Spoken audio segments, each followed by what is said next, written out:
जय श्री राम। आज का विषय है मार्कंडेय ऋषि। मृकुंड नाम के ऋषि की कोई संतान न थी। तब उन्होंने पुत्र प्राप्ति के लिए देवताओं का भारी तप और होम किया। देवताओं ने दर्शन देकर कहा कि ऋषि, तुम्हारे भाग्य में बेटा नहीं है, पर तुमने भारी तप किया है, इसलिए एक पुत्र उत्पन्न होगा जो 12 वर्ष का होकर मर जाएगा। समय पाकर एक बालक उत्पन्न हुआ, तब उसका नाम मार्कंडेय रखा। जब बालक बढ़ने लगा तब माता पिता जो उसकी मौत जानते थे, समय समय पर सुखी और दुखी रहते। जब 12वां वर्ष आया तब माता पिता को रोते हुए देख पुत्र ने पूछा, तो पिता ने कहा कि तुम्हारा अंतिम दिन आने वाला है। तब मार्कंडेय ने कहा कि क्या कोई उपाय नहीं है? पिताजी ने कहा, अवश्य है। नारायण जी की दया से सभी मनोरथ पूर्ण हो सकते हैं। तब वन में जाकर मार्कंडेय भगवान का ध्यान करने लगे और उन्हें बैठे 6 मनवंतर बीत गए। इंद्र को भय हुआ कि कहीं तपस्या करके मार्कंडेय हमारा सिंहासन तो नहीं पाना चाहते। अतः इंद्र ने कामदेव, वसंत ऋतु, गंधर्व और अप्सराओं को ऋषि की तपस्या भंग करने के लिए हिमालय पर्वत पर भद्रा नदी के किनारे, जहाँ पर बैठकर तप कर रहे थे, वहाँ भेज दिया।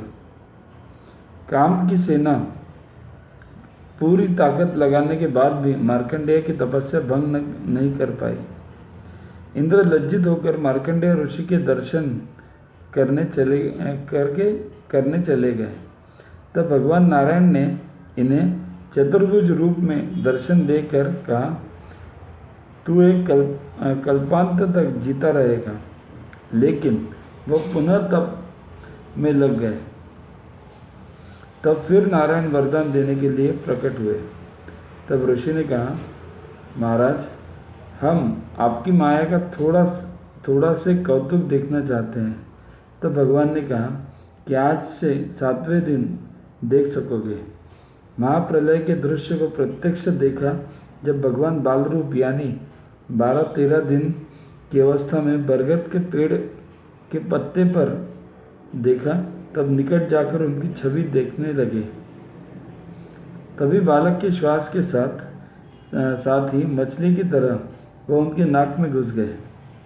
वहाँ पर पृथ्वी, आकाश, सूर्य, चंद्रमा, 7 द्वीप, 9 खंड, 10 दिशाएं, आगे लोकपाल, तालाब, वृक्ष, सागर, नगर, ग्राम, समुद्र, पहाड़ और अपना निवास स्थान भी देखा, जिससे बड़े आश्चर्यचकित हुए। तभी श्वास के साथ ही वे बाहर आ गए। जब उस बालक को उठाना चाहा, तब वह बालक माया रूपी रानी व वृक्ष सहित अंतर्धान हो गया।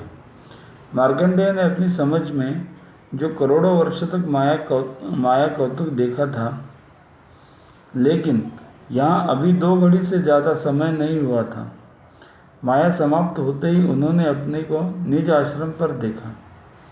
एक बार महादेव देवी पार्वती के साथ जा रहे थे। तभी आश्रम पर मार्कंडेय ऋषि को तप करते देखा, तो चतुर्भुज रूप का ध्यान कर रहे थे। तब पार्वती जी ने महादेव से तपस्या का फल देने के लिए कहा। शिव ने कहा कि इन्हें किसी वस्तु की कामना नहीं है, क्या दें सिवाय भक्ति के। शिव पार्वती उनके पास जाकर खड़े हो गए, पर वे ध्यान में थे। तभी शिवजी ने उनके अंदर से चतुर्भुज को अंतर्धान कर अपने स्वरूप को प्रवेश कर दिया। तब मार्कंडेय ने घबराकर अपनी आंखें खोल दी। तब महादेव को पार्वती के साथ देखा, दर्शन दिया। ऋषि ने परिक्रमा कर पूजा की और श्री चरणों में निवेदन किया कि आपके और नारायण के चरणों में मेरी भक्ति बनी रहे, यही वरदान चाहता हूँ।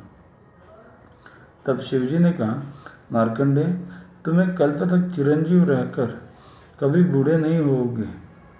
तुम्हें सदा मेरी और नारायण की भक्ति बनी रहेगी और 18 पुराणों में एक पुराण तुम्हारे नाम से होगा। तप के प्रभाव से 12 वर्ष तक की आयु रखने वाले महर्षि मार्कंडेय आज भी जीवित है। भारत माता की जय।